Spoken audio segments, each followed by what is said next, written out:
Yeah, I mean, I think that we got to get through this merge. Assuming the merge goes smoothly, everything goes smoothly. I think that's going to be a positive for crypto. For me, it's if you're a swing trader, I think there's opportunities off key support lines, but you still have to be careful. I still think that you know the crypto market's down about what 70% off of its highs for Bitcoin. In every past cycle, you've done 80 to 85% drops, That's right. and that's with the Fed printing money. Here, the Yeah. Fed's doing the opposite. They're unprinting. Wow. They're sucking money out of the system. So why wouldn't we do That is 85 my at concern. minimum in this cycle, which puts us down, I mean, at minimum to 12,000, 13,000.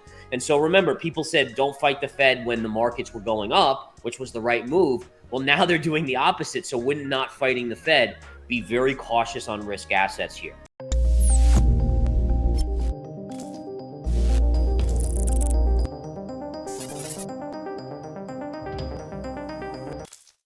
Hello and welcome to Money Talks. In today's video, President and Chief Market Strategist at InTheMoneyStocks.com, Gareth Soloway, updates about the performance of Bitcoin, Ethereum, and US dollar amidst the recession fears and ongoing rate hikes. Gareth also shares his take on CPI report and why he believes that we're living through the dot-com blow-up of the crypto markets. Make sure to stick around till the end of this video where Gareth Soloway predicts a massive market sellout in the coming days. My worst case scenario, and again, 12 to 13,000 is kind of my gravy zone. That's my high end target. But I could see 3,500. That would be a 95% decline. And that would basically align us with what Amazon did in the dot-com bubble collapse. So again, think of the behemoth Amazon. By the way, think of how awesome it did. If you bought it even at the highs of the dot-com bubble, you made a fortune in Amazon. I still think that's the way it's going to be for crypto. So if you're in at 69,000, it sucks right now, but I do think you'll end up making money. For those of us that have some dry powder, you have to think that when it gets to those lows, everyone is going to be freaking out. That's when you want to deploy some capital, obviously capital that you can risk.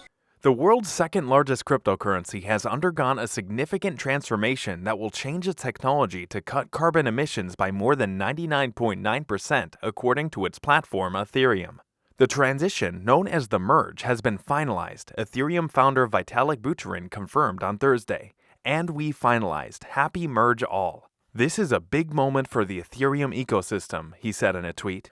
It means its blockchain technology has been upgraded from the intensive energy-consuming model used by its rival, Bitcoin.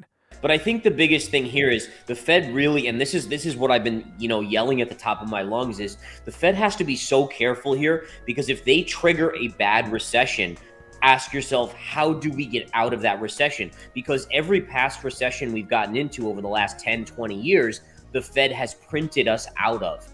And if inflation is as sticky as it looks, they can't do that in the future. And so if they trigger a bad recession, we may be stuck in that recession for years. And we may have stagflation, all these negatives. And I think that's a real thing. If I was on the Federal Reserve Board, which I'm not, but if I was, I would be saying, Jerome Powell, be careful here, because you go too hard and too heavy, you're going to trigger this recession, and then we can't get the economy out of that recession.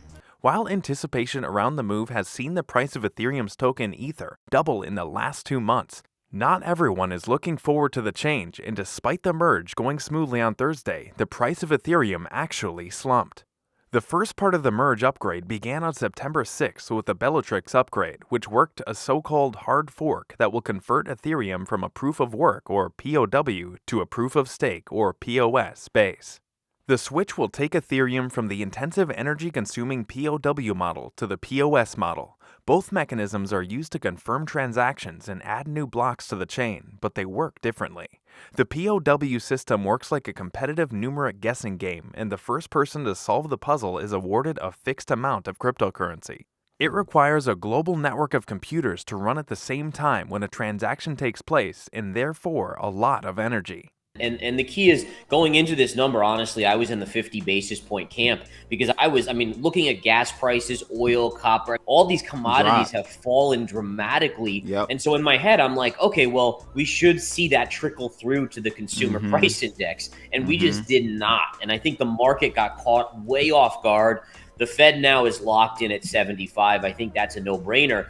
The reason why I don't think there's 100 is because technically the Fed is really tightening additionally by unloading their balance sheet. So I believe in September they started to reduce their balance sheet. Yeah. And by reducing their balance sheet, it's technically a tightening effect as well. So if they do 75, it probably, with the unloading of their balance sheet, it's the equivalent of 100 basis points. So market does not like it. Crypto doesn't like it.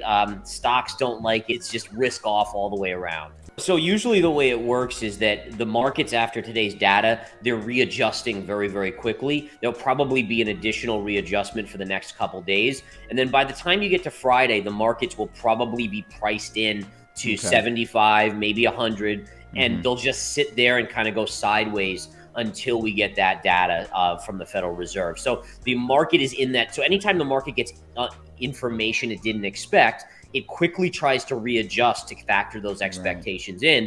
And then until it gets new information, it'll kind of hover around that level. So that's what I'm expecting, some volatility in the next few days and then getting into a quiet period. In the POS system, you do not need the energy-consuming hardware as you acquire coins, which are put up as a collateral in the staking process, and there is then a random selection through the software.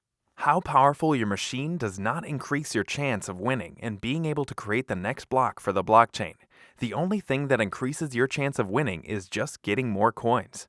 Yeah, what it tells me is that the supply chain is still an issue.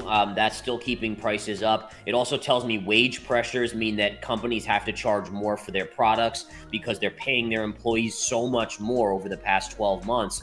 And all of these are then negating the drop in oil. I mean, imagine if oil was still at $120 a barrel, where we would be at that point. Oh my God. So, it's definitely not a good position. And you can see from the market reaction, it freaked out the markets. I mean, this was, in terms of a trader's dream, this is what you love. But an investor, man, you just shake your head at it and you kind of just look to fight another day. Crypto markets actually slumped by the end of the day on Thursday, with Ethereum 5.5% lower despite the merge going smoothly. This has been a long time coming, and it has so far run smoothly. Price action in the short term has been muted, and we think this will continue due to the immense amount of option interest that has been opened recently. The volatile crypto market has been under pressure in recent months in what has been called crypto winter, where the value of crypto such as Bitcoin has taken a hit. ETH merge will give confidence to beleaguered investors that the wider crypto assets have a place in their portfolios. And interestingly enough, one interesting comparison, at the height of the .com era, guess what the market cap was of all the .com stocks? Right around $3 trillion. So a weird parity there as well with the cryptocurrency top, which was right around $3 trillion as well. And now we're kind of living through that .com blow up of the crypto markets. So do you agree with Gareth Soloway that a recession is coming? Tell us in the comments. Also, don't forget to like and subscribe. See you soon with the next video. Thank you so much for watching.